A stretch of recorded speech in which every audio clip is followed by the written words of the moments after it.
Aku tuh pernah kok kerja sama brand gitu, misalnya di kontrak segini-segini gitu, masih ada tuh 200 juta belum aku ambil, ya udah, enggak, ya kayak gitu. Ya. Assalamualaikum. Waalaikumsalam. Pak, izin. Dengan siapa? Dengan saya Wanda, Pak. Salam kenal. Salam kenal juga. Izin kenapa tuh kalau boleh tahu tuh? Katanya di sini dengar-dengar butuh stylist ya, Pak. Wah, kamu fashion stylist kah? Kurang lebih gitu, Pak. Oke, pas karena di perusahaan saya itu lagi banyak project-project aktris ataupun aktor internasional yang pengen Boleh kita tuh, Pak. pegang gitu. Boleh. Jadi memang kita lagi mencari yang punya pengalaman. Sorry, udah berapa tahun kamu pengalaman? Kebetulan baru 2 tahun. Baru 2 tahun. Oh nggak apa-apa. Apa-apa kan, Pak? Kita bisa menerima yang walaupun 1 tahun 2 tahun, walaupun baru tapi punya potensi gitu. Jadi sebenarnya Wanda hari ini baru 2 tahun jadi fashion stylist. Baru, Pak. Banyak tebel kamu ya resumenya ya. Ya itu kan kalau stylist kan portfolionya harus banyak kan. iya. Jadi makanya saya kirim CV-nya banyak, Pak. Oke, tapi pengen tahu dulu dong sebenarnya Wanda Hara nih sejak kapan jadi seorang fashion stylist? Sejak kapan ya? Saya dari 2007, Pak. Coba dihitung 2007, 2025 udah berapa tahun? Hah? 18 tahun Wanda Hara. Finally. Apa kabar kamu kawan ya? Baik. 17 tahun. Kurang lebih lah. Awalnya tuh sebenarnya kamu tuh as a fashion stylist tuh bermulanya dari kapan? Karena mungkin orang juga belum berpikir di tahun 2007 fashion stylist itu sebuah pekerjaan. Iya. Kebetulan kan ada Google, Bapak. Boleh disuruh. Sombong banget ya. Gimana? Karena aku dulu senang nulis sebenarnya. Senang nulis tapi senang fashion juga. Ya Oke. udah kayak cobalah di di kerja di majalah. Terus ya udah kayak senang. Terus terus ya udah ada dulu salah satu majalah Apa covernya. majalahnya? Cleo. Oh Cleo. Dulu, ya. Di situ terus ya udah dulu kan covernya itu artis-artis Indonesia lah pokoknya itu yang lagi happening atau nggak lagi promo film di situ. Oke. Sudah di situ bertemu sama Titi Kamal. Titi Kamal. Ya, maksudnya ya banyak lah ketemu artis banyak. Tapi Titi yang lebih kayak lama lah di situ. Oke. Jadi kayak tiba-tiba dia ngajak mata terjun di industri sinetron. Ya udah dia coba mau nggak megang sinetron, dia bilang kayak gitu, dia nawarin. Megang sinetron tuh maksudnya megang dia megang di sinetron? dia personal sinetron. As a fashion stylist. As a fashion stylist. Tapi kamu ngerasa gak sih dulu kayak fashion stylist tuh emang ini pekerjaan yang bisa diseriusin ya? Nah itu dia kan dulu kan di majalah kan maksudnya kan kita gaji bulanan kan. Betul. Nah, terus tiba-tiba karena mungkin aku tuh orangnya nggak betah kan yang kayak netap duduk lama gitu. Aku tuh suka suka traveling lah, bukan yang tipikal yang duduk dia manis cantik ya sambil bekerja gitu. Cuman senang nulis aja dulu kan. Terus ya udah ingin mencoba sesuatu hal yang baru, ya udah kayak masuk terjun ke lapangan yang which is di sinetron atau enggak syutingan gitu. Ya udah dari situ aku cobalah tawarannya sama Titi. Udah nyobain sama Titi. Diajarin juga sih kayak continuity kayak apa segala macem gitu. Ya udah aku bilang cobain dulu ya, tapi aku tuh belum ninggalin kerjaan yang lama. Ya udah yang penting kan dia sebenarnya kan lebih pengen dapat profile baju-baju bagus kan. Misalnya kalau sinetron kan pengen lah yang lebih kan, kalau dari maksudnya kalau dari majalah itu kan lebih gampang lah, misalnya apalagi kita ada nama majalahnya gitu. Tapi pas waktu ketemu kamu tuh, nah ini nih aku pertama ketemu kamu. Boleh gak sih? Gak usah dibuka masa lalu kok, buset. Tapi I love you when at this time sih, karena menurut aku kamu tuh kayak super bubbly person. Iyalah, at the time pas kamu as a fashion stylist, tantangan terberat pertama tuh apa? Karena kan pertama pasti kamu belum punya nama kan ya. Ini siapa nih orang gitu, nge-stylingin dan segala macam. Tapi untungnya kalau misalnya di lokasi syuting itu kan kita kayak dari mulut ke mulut kan. Maksudnya kayak misalnya kayak Titi gitu kan. Ya udah nanti kan di situ banyak pemain, entah siapa misalnya kayak gitu kan. Ya udah Ti mau dong kontaknya dia, nanti next misalnya kalau aku buat kerja bareng boleh deh gitu, atau enggak nanti kan kayak production house atau enggak produsernya atau orang PH-nya yang Wana mau nggak misalnya pegang film atau misalnya pegang full sinetron gitu. Ya udah, jadi kayak dari mulut ke mulut. Nah terus nggak tahu tiba-tiba ada sosial media Instagram. Nah dari situ tuh opening awalnya tiba-tiba yang nge-brandingin personal stylist. Kayak sebenarnya ada dulu. Ada maksudnya yang personal stylist, cuman nggak yang di-maintain dari sosial media itu gitu. Oke. Jadi first client kamu tuh berarti Titik Kamal? Iya, first client aku Titik Kamal, terus habis itu megang Raffi, terus udah lama megang sinetron sama Raffi, sama Velov gitu. Ya udah dari nggak bagi waktunya tuh gimana? Enggak, kalau dulu kan sinetron kan ya dari mulut ke mulut aja, terus kayak gak lebih gampang aja kan. Kayak ya udah kontrol lokasi satu sini, apalagi dulu misalnya lokasi syutingnya Cibubur. Ya udah di situ aja tuh areanya gitu. Berarti kamu hitungannya per project gitu. Misalnya per project styling. Ya. Oh ya? Iya gitu dulu. Per project, per artis. Ya udah. Ya, bukan bulanan berarti? Bukan, karena kan aku megang personal kan gitu. Terus baru pas megang Raffi itu dari PH itulah yang per project juga. Iya. Pokoknya step judul. Oke. Tapi menurut kamu kalau nggak mau nge-stylingin pemain sinetron atau lagi saat ini penyanyi gitu yang udah mungkin teman-teman udah tahu gitu ya, ataupun pemain film, so far kamu lebih pilih yang mana? Mungkin kalau dulu kan karena takut udah sinetron dulu lah gitu kan ya, maksudnya udah tahu nih panjang nih weekly kan, zaman dulu kan sinetronnya bukan yang kayak sekarang stripping kan, belum masuk stripping kan, ya udah kayak ya udah jelas nih, cuman kayak lama-kelamaan kayak itu dia yang kayak aku bilang, aku boringan orangnya, nggak suka yang kayak netap di lokasi lama gitu. Ya udah pengennya mobile. Bukan mobile sih, lebih kayak pengen nyobain sini. Ya udah akhirnya udah kayak dia itu dari sosial media itu udah naik tuh pelan-pelan, ya udah jadi personal, ya balik lagi kayak tiba-tiba ada kayak wording ya, iklan apa segala macam, berkembang ya dari situ udah. Nah kalau sampai sekarang nih, berarti kalau ditanya kamu tuh berapa tim yang kamu punya? Aku ada 10 tim. Berarti 10 tim nge-handle beberapa klien, which is semua artis. Jadi kamu nge-planin dari awal, ini bajunya ini, hubungin desainer ini. Iya gitu. misalnya sebulan, misalnya Liodra tuh kan udah ada jadwalnya sebulan. Terus ya udah biasa kan Liodra misalnya tim aku siapa namanya Lulu, ya udah Lulu yang handle apa segala macam, nanti aku kasih tahu lo pakai ini, nanti coba kasih beberapa opsi ke Liodra atau misalnya ke timnya atau nggak bokapnya, ya udah terus habis itu coba kita lihat ya, mungkin beberapa orang belum banyak yang tahu kalau seandainya di balik sukses para public figure ini sebenarnya itu ada fashion stylist. Tugasnya fashion stylist itu is not easy actually. Betul. Dia harus istilahnya bisa nge-brandingin artis tersebut untuk mengeluarkan personal brandingnya secara real. Dan yang kedua dan yang paling terpenting menurut gue adalah sebenarnya fashion stylist itu harus tahu di mana artis itu harus nyaman menggunakannya. Betul. Bener gak sih? Betul. Akhirnya at the end punya kawin lah ya antara baju dan apa yang digunakan. Iya. Dari Liodra ini dari tahun berapa nih? Dari awal dia? Liodra itu pokoknya dari yang berapa ya? Kayak udah 4 tahunan ya. Coba kasih spill sedikit apa yang gak disukain Liodra dalam berpakaian? Gak disukain. Challenge Liodra apa kalau lo dia stylingin? Enggak sih, dia gak ada sih. Cuman ya kadang-kadang mungkin ya gak tahu ya, dia gak suka yang mungkin yang nggak kelihatan siluet badannya, nggak suka yang lebar-lebar. Dia nggak suka lebar-lebar. Gitu ya. Kalau Gigi dulu, sama Raffi apa? Kalau Raffi orangnya santai banget, cuman ya perlu di branding juga. Ya paling ya kalau Raffi ya maksudnya ya dia orangnya pasrah, nggak yang ribet. Ya kalau Gigi ya kita harus tahu maksudnya bagian-bagian mana yang emang harus ditutupin, yang emang dikasih lihat showing. Kayak misalnya kaki dia tuh kan bagus banget kayak. Iya. Kamu sering baca gak sih banyak banget netizen yang suka muji bajunya Gigi tuh bagus banget gitu.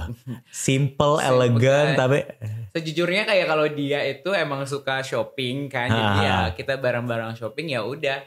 And after misal kalau udah punya acara, ya udah dia yang ya aku maksudnya dia tinggal pakai aja gitu. Berarti kamu pengalaman itu mulainya berarti dari majalah semuanya ya? Mix and match, tahu body type dan segala macamnya. Banyak belajar sih, dari dulu kan majalah lah kan. Betul. Gitu. Ada sosial media yang gimana. Betul. Nah ini juga ada Mimi KD, terus ada Chico, ini ada cowok ya. Kalau Mimi KD coba gimana? Mimi KD ini salah satu dream aku banget lah, pengen banget styling dia karena kan aku fans banget kan dari dulu kan. Cuman kan kalau dia kan kayak gak perlu dia apa-apain, udah ngerti sendiri. Cuman dia emang orangnya baik banget. Terus emang kayak dia ngasih space atau misalnya kasih input buat kita untuk ya explore diri dia gitu, nggak yang gimana makanya ya udah kayak aku nge-explore maksudnya di luar dari zonanya Mimi gitu. Nyamannya Mimi ya. Oke. Misalkan Mimi itu identiknya dengan bling go, betul, bulbar iya, dor kan. Nah kebetulan sesuai dengan acaranya waktu itu jazz kan, ya udah aku nggak ngambil yang bling-bling banget. Aku emang tone down, tapi aku bikin looknya lebih fresh gitu.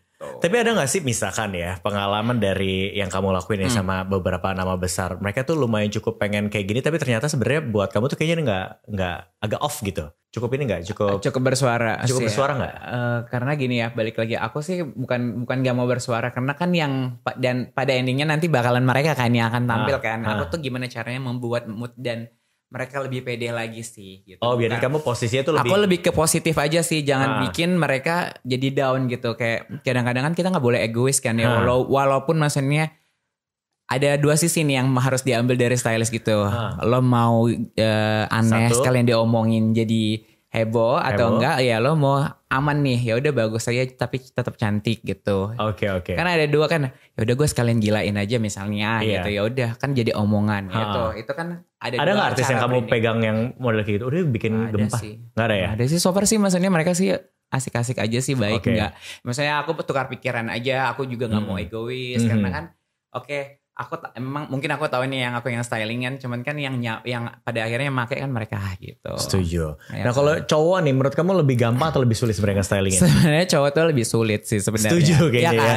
Karena gitu aja gitu, nggak banyak semua yang berani gitu. Iya benar. Nggak kayak misalnya kayak Jeffrey Nicole. Iya. Gitu, atau siapapun, takutnya nanti kalau misalnya dianehin dikit nanti omongannya apa gitu. Jadi challenge-nya lebih besar ke cowok. Lebih besar ke cowok. Jadi kayak aku tuh kadang-kadang cowok tuh kayak diapain lagi ya, ngapain lagi ya. Ya paling gitu. izinnya udah pakai black suit ataupun apa gitu ya, atau suit dan segala macam ya. Kalau cewek soalnya banyak pilihan kan. Tinggal berani apa enggaknya aja mereka. Ini momen kapan nih? Bulan apa nih? Ini tahun ini sih, bulan kemarin sih. Bulan kemarin ya? Sebenarnya tahun lalu sih yang momen banget itu kayak gak tau ya, mungkin ya udah jalannya atau misalnya kayak dikasih hidayah gitu. Gue tuh selalu berdoa gini, bukannya gimana ya? Bukan gak bersyukur, jadi kayak gue udah kayak traveling kemana-mana, bukannya mau nyombongin juga, terus kayak ada aja jalannya, mungkin kayak Tuhan nggak mau kasih ke sana lebih kayak melenceng lagi, ya udah kayak ya udah kayak dikasih mungkin ditoel dikit lah gitu. Iya. Ya, maksudnya kan orang kan nggak pernah tahu kan, aku nggak pernah menceritakan case-nya kenapa aku mau sampai kayak gitu, kenapa kesana gitu. Tapi di momen itu bisa dibilang momen terdownnya seorang Wanda Hara nggak pada saat itu? Terdown banget sih, lebih ke mental sih ya. Mental sih, maksudnya kan kenanya kayak tiba-tiba diserang, nggak tahu mereka yang nggak tahu apa yang terjadi sebenarnya, kenapa aku bisa kena yang kayak aku bilang itu kan. Nah pertanyaannya, sejak kapan kamu ingin bertransformasi untuk ngebentuk tubuh? Ini tuh sebenarnya waktu itu, itu yang kayak aku bilang, aku tuh waktu itu gemuk banget kan, terus pulang. Pokoknya pandemik tuh, pulang dari Amerika tuh, liburan tahun baru lah. Iya. Dia udah di karantina itu seminggu tuh di hotel. Terus habis itu kan kalau misalnya keluar dari hotel kan harus di swab lagi kan ya. Iya betul. Nggak taunya positif. Percaya gak? Aku tuh pernah ke karantina di Wisma Atlet 11 hari. 11 hari? Oke. 11 hari ya udah. Maksudnya kan tuh panik ya, harus makan banyak apa segala macam. Gak boleh. Ya udah gojek makan, beli makan naik tuh. Jadi sebenarnya itu lagi proses diet. Nah, aku kan setiap tahun kan medical check up lah, misalnya kayak gitu untuk ngasih tahu untuk ngelihat tubuh. Ya udah waktu itu gara-gara ada batu empedu lah gitu. Batu empedu. Ya udah kayak udah nih nggak bisa nih, ya itu kan kayak batu empedu itu kan kalau nggak salah lemak yang nggak bisa dihancurin lah apa kalau nggak dari olahraga atau nggak emang dari dokter lah apa segala macam. Udah aku ke dokter gizi, gizi adalah dokter Feni, aku ke dokter gizi. Ya udah aku ngikutin tuh step. Prosesnya berapa lama kamu nih sampai akhirnya punya? Aku tuh setahun. Karena transformasi kamu lumayan cukup jauh banget kan? Dari loss berapa kilo? 54 kilo dalam setahun setengah lah. Dalam setahun setengah. Iya. Karena waktu itu pas gue ketemu lu kayak masih agak gemukan kan. Pas terakhir kayak lah udah iya kan? banget. Tapi apa yang lu rasain setelah transformasi ini dalam tubuh? Pasti lebih ringan. Terus lebih kayak sehat aja sih, lebih positif aja, nggak yang kayak nggak gampang capek, nggak gampang sakit gitu sih. Nah ada satu foto lagi. Nah ini nih kamu tuh sering banget tetap dengan tubuhnya sekarang lebih sering berekspresi untuk sebuah mix and match baju saat ini. Coba diceritain ini di mana yang kiri pakai baju hari-hari. Ini waktu nonton konser Lady Gaga di Singapura. Oh iya kamu ini sering banget nonton konser sebenarnya. Aku suka banget. Salah satu hiburan aku itu adalah nonton konser. Kamu yang paling memorable konser apa? Karena kalau kita lihat di highlightnya semua konser. Semuanya konser. Apa itu coba yang paling memorable? Apa ya waktu itu John Mayer, terus SZA, terus Adele di Vegas. Banyak itu benar-benar kamu datengin ke sana benar-benar niat ke sana gitu. Maksudnya gini, kita traveling, emang sekalian cari list ada konser apa di sana gitu. Jadi pas-pasin. Jadi kayak udah kita ke sana ya, ini ada list konser sini udah gitu. Emang suka banget aku nonton konser gitu. Tapi dari seluruh perjalanan seorang Wanda Hara gitu ya. Jadi fashion stylist, as a influencer juga, bisa dibilang saat ini ke depannya tuh Wanda tuh pengen apa sih sebenarnya? Gak tau, gue tuh gak punya plan yang cita-cita pengen. Gue tuh pengen let's mau bikin fashion line or apa gitu. Udah pernah juga. Nah mungkin aku tuh bukan anak seni kali ya, bukan bukan yang pebisnis yang jadi kayak gak ya ada sih plan, cuman kayak bukan yang di planningin banget, karena pernah nggak planningin banget ya kan, nggak pernah tahu ya takdir Allah itu kemana. Jadi kayak aku tuh kayak yaudah ngikutin aja jalan ya Allah mau kemana. Yang penting aku selagi masih bisa kerja, masih berkecukupan, udah gitu. Boleh ya, misalnya memang harus sih kita punya planning. Cuman kayak pernah kayak gitu, tapi kayak ya udah gitu. Kayak tiba-tiba belok gitu kan, ya udah jalanin aja sekarang sih. Tapi kalau misal seandainya kamu nggak jadi fashion stylist, kira-kira kamu jadi apa? Sebenarnya cita-cita aku tuh orangnya kayak pengen di kantor sih, kayak punya bisnis ya, kayak kantoran kerja gitu, kayak film-film di interns gitu, kayak gitu-gitu. Cuman ya itu hanya cita-cita, karena balik lagi. Sebenarnya kamu kalau dengan tim itu kamu juga bisa bikin kayak company kan? Bisa. Nah itu ada order masuk, gitu-gitu kan? Ya tapi balik lagi, aku tuh kalau bisnis tuh nggak terlalu pintar orangnya, karena orangnya aku tuh nggak enakan. Ya misalnya aku collab sama brand gitu, itu tuh udah kayak ya udah. Aku tuh jangan dong. Ya, lebih kayak gitu. Sudah gue manajemenin. Nah itu dia. Aku tuh pernah kok kerja sama brand gitu, misalnya di kontrak segini gitu, masih ada tuh 200 juta belum aku ambil, ya udah. Enggak, ya kayak gitu, orangnya tuh orang gak enakan. Makanya aku tuh hidupnya orangnya pengen chill, santai. Enggak, kamu harus betul orang yang ya mungkin kali ya, harus ada yang bisa nge-manage kali. Iyalah. Oh my god. Gitu. Nah, tapi kalau lagi gak ada kegiatan nih, biasanya kamu ngapain? Tapi kan setiap hari pasti selalu ada kegiatan. Ada aja sih, alhamdulillah. What's your hobby? Apa ya, sekarang lagi senang olahraga gitu kan. Ya maksudnya kayak terakhir tuh kamu ke Tokyo Marathon ya? Iya, terakhir Tokyo Marathon. Nah, this one. Yes, one. Ini Tokyo Marathon. Ini kamu gila sih menurut aku ya. Berapa kilo tuh? Itu 42 km. Wah, gila sih. Itu latihan preparationnya berapa lama? Ini tuh lumayan prepare nih, 6 bulan ya, lebih rajin ini. Nah ini nih yang gak ada waktu. Aku tuh next week mau ke Chicago makanya. Next week kapan? Besok tanggal 8 berangkat. Berapa kilo? 42 lagi kan world majornya. Tapi sekarang 42 kilo. Itu this is your first marathon kan berarti? Iya, kalau yang ini virgin ya, pertama kali maraton yang world major ya. Pengalamannya gimana? First? Yes, ya campur aduk, nangis kayak orang gila aja. Pokoknya saya pas finish kan, kita kalau lari itu kan bukan kompetisi sama orang lain ya. Betul, lebih sama diri sendiri. Gimana mindset kita, gimana kita bisa finish, gimana kita ngatur temponya, terus heart rate kita, terus pace kita supaya biar nyampe. Itu kayak ya udah, pas lari sih enjoy aja. Cuman waktu tuh pas 5 km terakhir tuh gila, dua-duanya kaki aku tuh kram. Parah. Kayak hampir udah mau nangis sih sebenarnya. Cuman kayak 5 km terakhir. 5 km gue bisa gue stretching dulu. Pas gue lariin sakit lagi. Oh shit, terus 2 km aku tuh jalan. 2 km aku jalan, akhirnya lari pelan-pelan nyampe sih, alhamdulillah sih. Apa yang kamu dapetin pelajaran dari marathon itu? Yang diimplementasikan dalam hidup saat ini? Lebih kayak positif aja sih, kayak mindsetnya gak banyak hal-hal yang negatif di dalam pikiran aku tuh, kayak lebih jangan terlalu banyak overthinking, udah jalanin aja.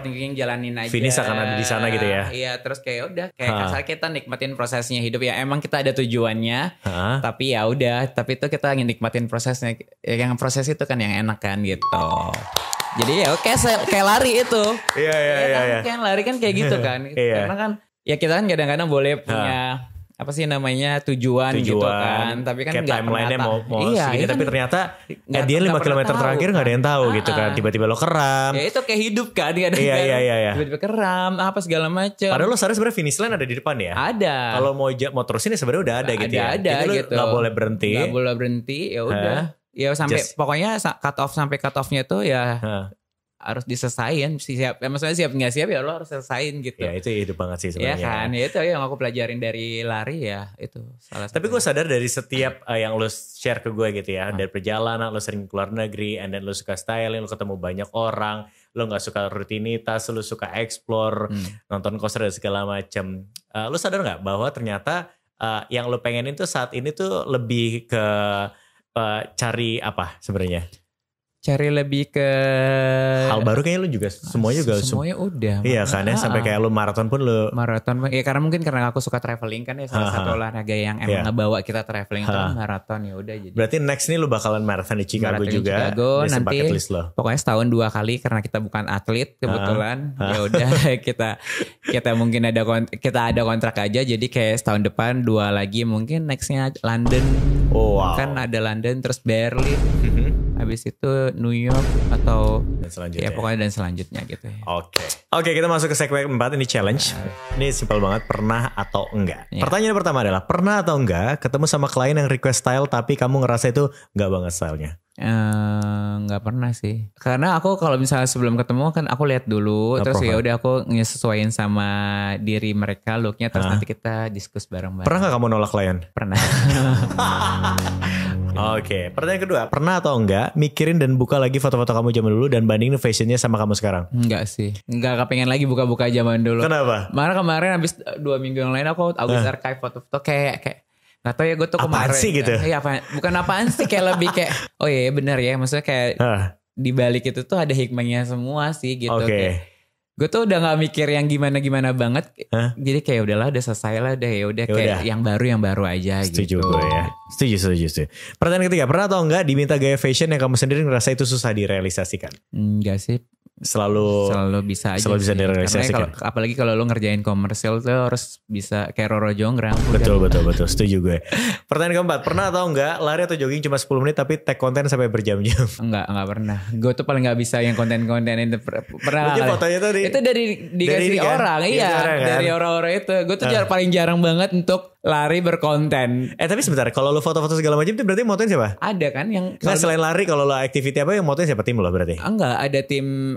Itu di jalanan tuh ada orang yang foto. Kalau selain lari. Selain lari kan banyak kayak konten-konten foto hasil. Yang ngefotoin siapa? Banyak aja sih, di setiap acara tuh ada yang foto. Karena gue tuh sendiri. Ini fotonya gitu ya? Iya, ini kan fotonya. Berarti kamu gak bawa fotografer sendiri? Enggak. Ada, sekarang udah mulai ada. Karena kayak orang itu mah. Lo fotografer ya? Bawa. Lu gila lo. Kayak males ya, gak tahu ya. Ih, gak bisa lah. Ya mungkin sekarang itu, itu gunanya sekarang harus. Ya. Karena kerjaan itu butuh kan. Cuman kayak tuh mungkin karena bukan orang yang depan layar kali ya. Atau bukan konten, yang penting lu ya udah. Yang penting ya udah gue hasil kerjaan gue orang tahu, ya udah gitu. Nah kalau sekarang kan kenapa kan banyak yang nanya, Kak, kenapa jarang banget ngepost kerjaan? Gue tuh lagi pengen nikmatin hidup gue sih. Aku tuh lebih kayak itu ya, kerja mesti tetap kerja gitu ya. Gue kerjain tapi yang gue post tuh yang emang aktivitas hidup gue aja, udah nggak mau yang kadang-kadang kalau misalnya ya gue posting si ini kok gue nggak diposting apa gitu. Iya lagi. Iya kan. Sirik-sirik kan ya. Iya bukan sih ya, kayak kenapa sih gitu.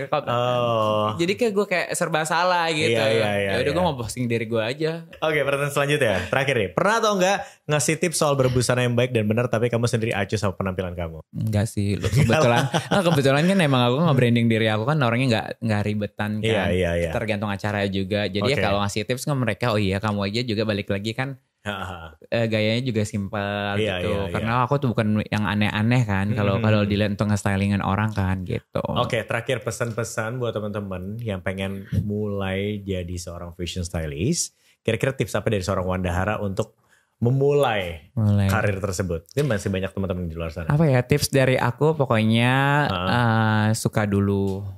Iya kan, karena kan itu kan salah satu passion, bukan apa ya, bukan yang kalian kerja, itu kan dari diri kalian. Itu kalian gimana cara dandanin diri, tapi buat orang lain kan. Diri kalian tapi buat orang lain. Terus ya udah Habis itu ya temuin ciri khasnya kalian itu atau enggak identiknya kalian itu seperti apa untuk signature kalian ya. Signature-nya kalian itu as a stylist gitu. Oke, terakhir mimpi seorang Wandahara.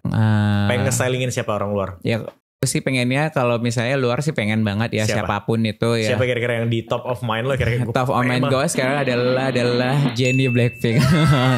Semoga ya. Semoga deh. Belum ada yang styling Jennie ya? Belum sih karena jadi K-pop segala apa? Korea. Itu untuk masuk industri K-pop tuh susah banget sih. Iya ya. Oke, so thank you so much for coming di Intercom. Semoga bisa jadi inspirasi juga buat teman-teman yang pengen jadi seorang fashion stylist. Amin. Dan pengen juga istilahnya pegang beberapa artis baik lokal atau luar negeri. Wah, pokoknya itu mimpi semua orang pasti fashion stylist. Amin. So thank you so much Kak. Thank you. Mudah-mudahan yang pertama sehat dulu. Sukses ke depannya. Harus. Dan minggu depan sukses juga buat marathon ya. Chicago. Thank you so much. Thank you. Thank you.